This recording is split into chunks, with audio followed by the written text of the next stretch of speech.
ضرور وہ کپڑا کہاں سے ملا تھا ان کو؟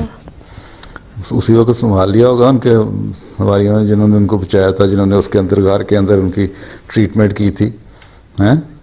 اس کے بعد وہ ہوتا چلا گیا. ان کو جو علم میں آیا ہے وہ 525 عیسوی میں ہے. یہی سال ہے نا 525 میں.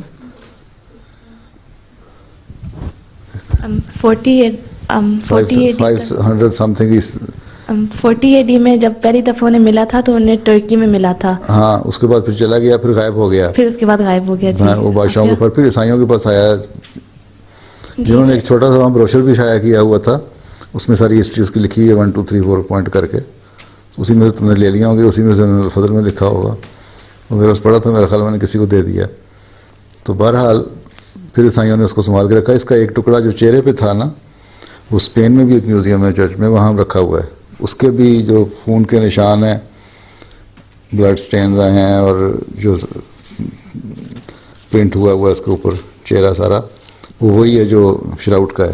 تو اس لیے خیال یہ ہے کہ اس کا ایک حصہ جو رومال کی شکل میں علیحدہ دوائی لگا کے ان کے چہرے پہ لگایا تھا نا مرہم حصہ، اس کا حصہ وہ اسپین میں چلا گیا عیسائیوں کے پاس.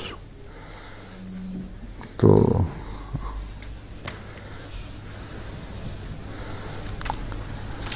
عیسائیوں کے پاس باقاعدہ جو ان کی ہسٹری، نون ہسٹری ہے، اس میں 500 سم تھنگ میں آیا ہے نا، 525 میں لکھا ہوا ہے، AD میں ہے.